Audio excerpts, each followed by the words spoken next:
तो एवरीवन, हमने last chapter में देखा था कि केंग आजीन केंग के बिजनेस कार्ड को देखकर खुश हो जाता है। उसे इस तरह से स्माइल करते हुए देखकर केंग कहता है, तुम मुझे यह कैसे उम्मीद कर सकते हो कि मैं तुम्हें प्रति ना कहूँ? तुम हमेशा सबसे प्यारी चीजें कब करते हो?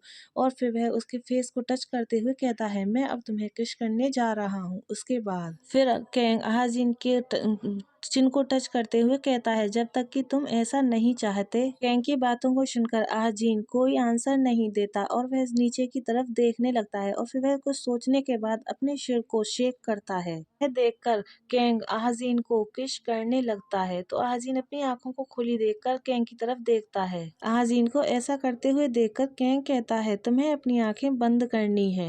यह सुनकर आजीन अपनी आंखें बंद कर लेता है तो केंग आजीन को पैशनेटली किस करने लगता है, जिसकी वजह से आजीन के हाथ से उसका बिजनेस कार्ड छूटकर नीचे गिर जाता है और आजीन सोचता है मेरा माइंड ब्लैंक हो रहा है।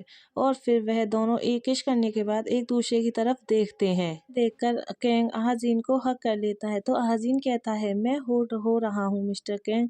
तो केंग कहता है, हाँ, क्या तुम चाहते हो कि मैं तुम्हारे क्लोथ उतार दूं? केंग की बात को सुनकर आजीन जल्दी से केंग को पीछे की तरफ धक्का देता है। फिर वह खड़ा होता है और वहां से लंगड़ाते जाते हुए कहता है, नहीं थैंक यू, मैं अब बेड पर जाना चाहता हूँ। यह सुनकर केंग पूछता है, क्या तुम सोने जा रहे हो?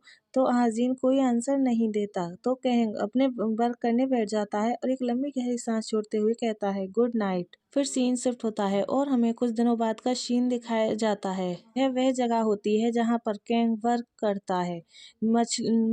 ट्रे में मछलियां रखी होती हैं, उसमें से स्मेल आ रही होती है। यह देखकर केंग कहता है, मैगजीन, क्या तुम अदर ऑप्शन पर विचार नहीं करोगे? स्मेल की वजह से केंग अपनी नोज को कवर करते हुए कहता है, canine food, tyre, rice, fish के अलावा कुछ भी। मुझे यकीन है कि बहुत सारे स्वच्छ कम बदबूदार विकल्प मौजूद हैं। की बातों को सुनकर मैगजीन अपने हाथ पर टैप करते हुए कहता है, लेकिन फिश समर में सबसे बढ़िया ट्रोजन हॉर्स बनाती है। फिर वह आगे कहता है, तुम उनके वेट के बारे में झूठ बोल सकते हो और उन्हें काटना भी आसान है।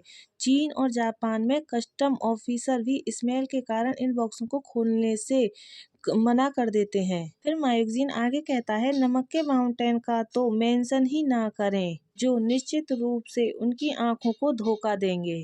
हमें दिखाया जाता है कि वह फिश के अंदर ड्रग्स रखकर बेचते हैं और बताते हैं, ताहन गुट को पिछले कुछ सालों से तेजी से विस्तारित हुआ और उसके फंड का सोर्स। जिनकी बातों को सुनकर केंग अपनी नोज की तरफ इशारा करते हुए कहता है, क्या तुम्हें मेरी नोज पर तरस नहीं आता? सुनकर मैगजीन केंग के शोल्डर पर हाथ रखते हुए कहता है और हंसते हुए कहता है, हाँ, क्या तुम बुशान में बिताए गए टाइम के बारे में भूल गए सर? क्या तुम यह दावा कर रहे हो कि अब तुम पूरी तरह से सियोल के निवासी हो? सुनकर केंग याद करता है कि वह पहले फिशों को काटता था और मैगजीन एक फिश को उठाकर हंसते हुए कहता है, देखिए सर, यह टोकरी से बाहर गिर गया, इसे बाद में खाते हैं। तभी केंग को आवाज आती है तो वह मैगजीन से कहता है, हे लीडर आ रहे हैं, इसे जल्दी से हटाओ। यह सुनकर केंग उस फिश को अपनी शर्ट में छिपा लेता है। केंग ये सब सीन को याद कर कर सिगरेट पीता है और फिर उसे तभी आजीन की वह बात याद आती है। आजीन हंसते हुए कहता है, निश्चित रूप से ऐसा इसलिए है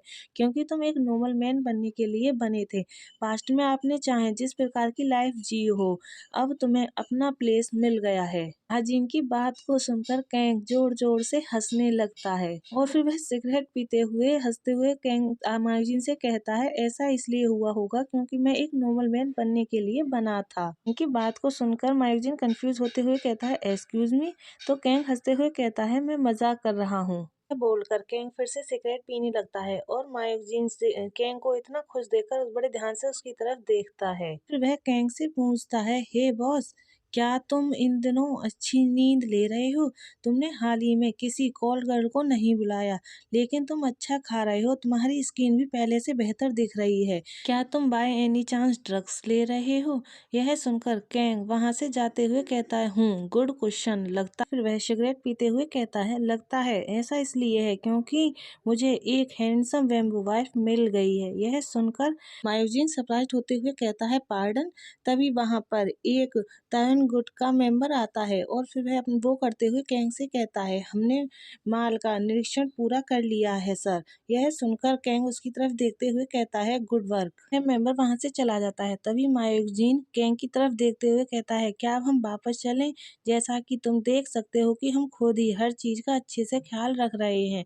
तुम सिर्फ अपने कपड़ों से फिश जैसी स्मेल पाने के लिए इतनी दूर क्यों आए? यह सुनकर कैंग कहता है, यहाँ तायहुन फंक्शन के 5 मेंबर हैं। तो यह सुनकर मायोजीन उसकी तरफ देखते हुए कहता है, ठीक है। और तो कैंग कहता है, रिमाइनिंग वर्कर्स केवल पेड एम्प्लॉय हैं। हमारी फैमिली केवल 5 लोगों की है मायोजीन। वह आगे कहता है, दूसरे शब्दों में तुम कभी नहीं जानते कि इनमें से कोई बास्टर्ड कब तुम्हारी पीठ में छुरा घोंप देगा। कैंग अपनी दूसरी सिगरेट जलाते हुए कहता है, पास्ट में जो लोग चोरी करते थे वे दोषी होते थे, लेकिन अब उन लोगों की बारी है जो अपने डोर सुरक्षित रूप से बंद करने में विफल रहते हैं। यह सुनकर मायोजीन कहता है, मैं इसे ध्यान में रखूंगा सर। तो कैंग सिगरेट से धुआं छोड़ते हुए कहता है, लीडर से कहो कि वह उन लोगों की जांच करे, देखें कि उनमें से कोई ड्रग्स चोरी तो नहीं कर रहा है। मेक श्योर करें कि वह रियल है। मैं उनकी पॉकेट्स, सॉक्स, हैट और यहाँ तक कि उनके मुंह के अंदर की भी जांच करवाना चाहता हूँ। और फिर वह सीरियस होते हुए कहता है, मैंने सुना है कि हमारा माल सीक्रेटली इंचियोन में घूम रहा है। यह सुनकर मायोजिन कंफ्यूज होते हुए कहता है, हूँ, लेकिन हम देश के अंदर अपना ड्रग्स नहीं बेचते हैं, है ना? हमने अदर ऑर्गेनाइजेशन के साथ ब्लैक ब्लड को अवॉइड किया है क्योंकि हम ड्रग्सली बिजनेस नहीं करते और हम कभी कभी हाई रैंक गवर्नमेंट ऑफिसर को रिश्वत देकर उन्हें अपने प्रभाव में बनाए रखते हैं। यह सब ध्यान में आकर मायोजिन गुस्से में अपने दांतों को पीसते हुए कहता है, इसका मतलब है कि किसी बास्टर्ड ने हमारा प्रतिबंधित सामान चुरा लिया। तो कैंग वहां से जाते हुए कहता है, मैं यही सोच रहा हूँ। तो मायोजिन भी कैंग के साथ जाते हुए कहता है, ठीक है, तो फिर हम सभी की अच्छी तरह से तलाशी लेंगे। कैंग रुक जाता है तो मायोजिन उसकी तरफ देखते हुए कहता है, तो बॉस अब आगे क्या? तभी पीछे से किसी की चीखने की बहुत जोर से आवाज आती है। तो मायोजिन और कैंग शॉक्ड होकर पीछे की तरफ देखते हैं। तभी वह एक गेट की तरफ देखते हैं जिससे ब्लड बाहर बह रहा होता है। यह देखकर मायोजिन जल्दी से अपना नाइफ निकालता है और कैंग भी अपनी बंदूक ढूंढने लगता है। तभी उस गेट के बाहर अंदर से ये 2 मेंबर बाहर आते हैं जिसके एक नाइफ लगा हुआ होता है और दूसरा उसे संभाल रहा होता है। तभी अंदर से एक मैन आता है और वह उस मेंबर को पकड़कर चिल्लाते हुए कहता है, मुझे यह ड्रग्स दे दो। यह बोलकर वह मैन उस मेंबर को पकड़ लेता है और उसको अपने नाइफ से मार देता है। तभी कैंग अपनी गन से उस ड्रग्स मैन को मार देता है। वह मैन वहीं पर तड़प रहा होता है। तभी मायोजिन उसकी तरफ आता है और कहता है, गॉड डैम ड्रगी। तभी कैंग वहां से एक लकड़ी को उठाता है और मायोजिन से कहता है, अपने आप को तैयार रखो। यह सुनकर मायोजिन उसकी तरफ देखता है और कहता है, हूँ? तो कैंग गुस्से में सीरियस फेस के साथ कहता है, वह अकेला नहीं था। फिर वह अपनी बंदूक को टाइट पकड़ते हुए सोचता है, वहां दर्जनों आतंकवादी होंगे, लेकिन हमारे पास उनका सामना करने के लिए इनफ गोलियां या इनफ लोग नहीं हैं। कैंग यह सब सोच ही रहा होता है कि तभी वहां से बहुत से लोगों की आवाज आती है। तो कैंग आगे सोचता है, फिर भी हम ड्रग्सी से हार नहीं सकते। वहां पर बहुत सारे ड्रग्सी हाथों में हथियार लेकर भागते हुए उनकी तरफ आते हैं। गाइस, यही हमारा चैप्टर लास्ट होता है। आई होप आप सब लोगों को पसंद आया होगा। पसंद आया हो तो लाइक, सब्सक्राइब, कमेंट करें।